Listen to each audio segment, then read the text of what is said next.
Bonsoir Pierre-Alexandre Anglade. Bonsoir. Vous êtes député Renaissance de la 4e circonscription des Français établis hors de France. Vous présidez la commission des affaires européennes à l'Assemblée et vous dirigez également la campagne de Renaissance pour les européennes. La question de la reconnaissance d'un État palestinien a enflammé le débat politique français ces dernières heures. Emmanuel Macron, lui, temporise. C'est pas le bon moment. Et tout le monde se demande, ce sera quand le bon moment? D'abord, il faut quand même dire que ce qui se passe en ce moment à Rafah est absolument effroyable, que les scènes auxquelles nous assistons dans l'enclave palestinienne doivent cesser le plus rapidement possible. Et ça, le président de la République l'a dit de manière extrêmement claire hier. Cela étant dit, précisément, est-ce que c'est pas le moment? Cela étant dit, tant que nous sommes dans ce contexte de guerre, de violence exacerbée, d'attaques mutuelles. Je rappelle que tout ça part quand même de l'attaque terroriste du 7 octobre et que s'en est suivi une réponse extrêmement brutale aussi de l'armée israélienne. On voit bien que le dialogue politique est devenu quasi impossible entre les deux entités et dans la région. Déclarer de manière unilatérale maintenant, sous le coup de l'émotion, la reconnaissance de l'État d'Israël serait vraisemblablement prématuré et sans effet. Mais ça n'était pas d'actualité manifestement avant cette flambée de violence. Donc le contexte ne change rien à l'affaire. Oui, mais la France défend de manière constante la solution à deux États, un État palestinien et un État israélien vivant côte à côte en paix et en sécurité. Et la question de la reconnaissance d'un État palestinien n'est pas tabou pour la France. Et le président de la République a même dit qu'il y était prêt. Non, vraiment pas.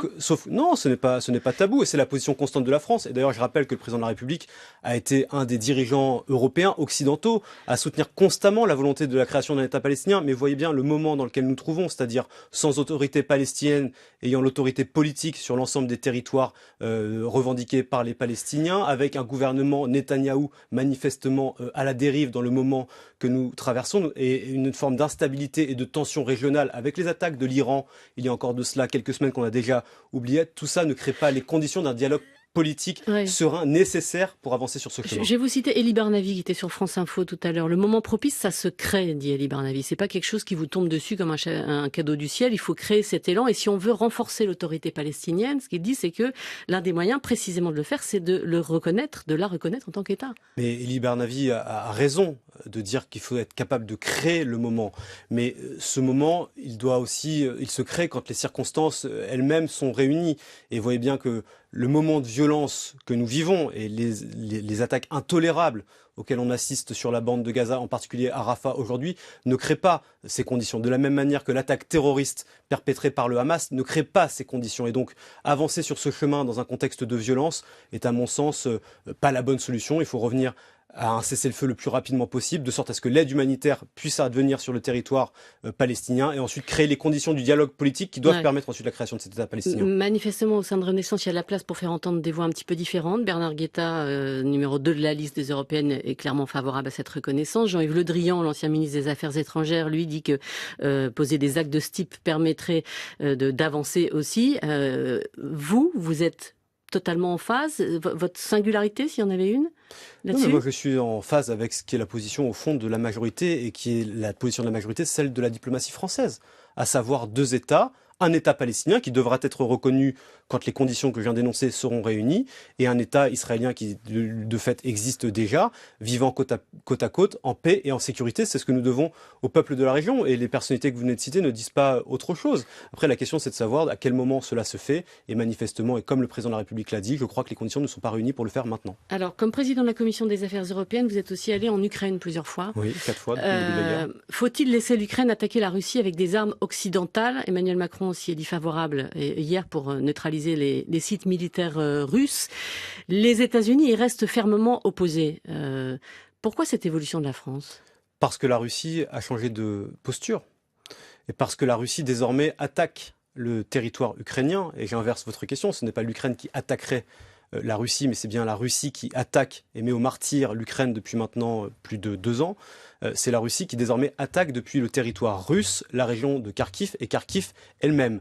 Et donc il y a quelque chose de paradoxal à livrer des armes aux Ukrainiens pour qu'ils puissent se défendre, mais ne pas les autoriser à se défendre en permettant de cibler de manière extrêmement précise les sites militaires en Russie, depuis lesquels partent ces missiles qui vont aujourd'hui frapper Kharkiv et sa région de manière extrêmement soutenue. Et donc le président de la République n'a pas rappelé autre chose hier.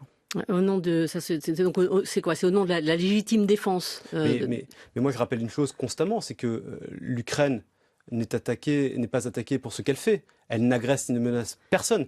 Elle est attaquée pour ce qu'elle est, c'est-à-dire un pays libre, démocratique et qui a fait le choix de se tourner vers l'Europe. Et la Russie, depuis plus de 2 ans maintenant, et les soudards de Poutine attaquent de manière éhontée le peuple ukrainien pour le soumettre, le conquérir et au fond déstabiliser toute l'Europe. Et donc ce qui se joue en Ukraine aujourd'hui, c'est la paix, la liberté et la prospérité de tout le continent européen. C'est pour ça que nous disons aux Ukrainiens qu'ils sont fondés à se défendre et que lorsqu'ils sont attaqués depuis le territoire de la Russie, eh bien les pays qui fournissent des armes doivent leur donner l'autorisation de pouvoir frapper ces bases et ces sites militaires russes qui aujourd'hui bombardent l'Ukraine. Un mot sur l'hypothèse de l'envoi de troupes au sol, évoquée par le chef de l'État. Nicolas Sarkozy, dans un entretien mis en ligne cet après-midi sur le site du Figaro, émet de sérieux doutes. Il dit être fort avec Vladimir Poutine, c'est prendre le risque de négocier directement et fermement avec lui et c'est pas d'engager un engrenage guerrier aux conséquences inéluctables.